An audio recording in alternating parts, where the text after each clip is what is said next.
Rebonsoir à tous et à toutes, bienvenue dans le Grenade Time, troisième match de la journée, troisième analyse. La Belgique réagit après sa défaite face à la Slovaquie 1-0. Il gagne 2-0 face à la Roumanie qui avait gagné 3-0. C'est complexe, mais en tout cas ça fait que tout ce groupe est à 3 points et ça redistribue totalement les cartes. La Belgique passe de la dernière place à la deuxième place grâce à ce deuxième but marqué par Kevin De Bruyne. On voit ça après le générique. Centre en retrait et but. Pas peur, on est face.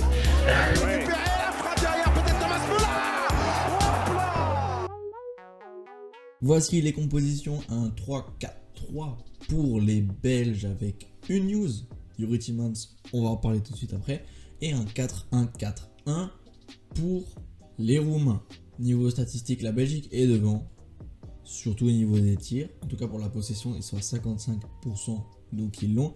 Et au niveau des tirs, ils en ont quand même 19 tentés et 9 cadrés, et la Roumanie en a 13 tentés, 4 cadrés. Le petit nouveau de cette composition, en tout cas titulaire, c'est Youri Tielemans qui s'est illustré directement à la deuxième minute. Et on s'est dit, waouh, la Belgique va mettre un score à la Roumanie, mais non, parce que cette équipe roumaine a de la ressource. Enfin bref, sur une passe en profondeur, Lukaku use de son corps. Voilà un numéro 9 qui est quand même mobile, qui arrive à peser sur une défense, à les attirer, et puis après faire une passe en retrait. Il y a 3 joueurs roumains, en gros, la balle revient, Youri Tielemans la tacle à 114 km/h, flashé 114 km/h, et il y a 3 joueurs roumains, ça passe entre 3 joueurs roumains, donc le gardien roumain, Nitsa, ne peut pas voir la balle, et ça rentre 1-0 à la deuxième minute. S'ensuit plein d'actions amenées par les flèches, droite et gauche, Doku et le Kebakio, surtout Doku qui est toujours aussi violent, mais assez imprécis, il s'enferme trop, il fait un peu des fois le dribble de trop. Mais également un bon Kevin De Bruyne qui lance à la 63e minute Lukaku en profondeur, et là on se croit, ça y est, Lukaku arrive enfin à trouver le chemin défilé. 63e minute, on croit tous au 2-0, mais hors-jeu, un hors-jeu dont on ne montre pas trop le ralenti, parce que franchement le hors-jeu n'est pas évident. Il semblerait que le Lukaku soit hors-jeu du bras, qui normalement ne compte pas, donc assez bizarre, mais bon, bref, Lukaku était hors-jeu. Kevin De Bruyne continue de rester actif,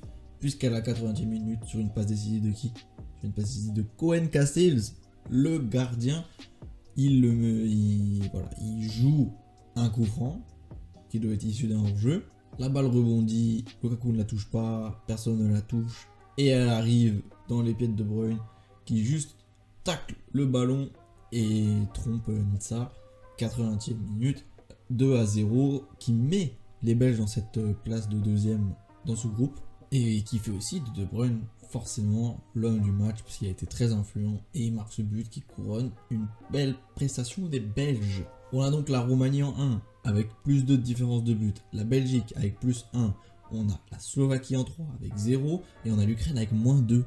L'Ukraine qui va jouer la Belgique. C'est très compliqué pour les Ukrainiens, il faut qu'ils fassent un exploit, et ça va donner un match de fou, parce que franchement, Ukraine-Belgique, l'Ukraine doit obligatoirement gagner si elle veut passer, donc il va falloir qu'ils tentent tout, parce que sinon c'est un peu cuit.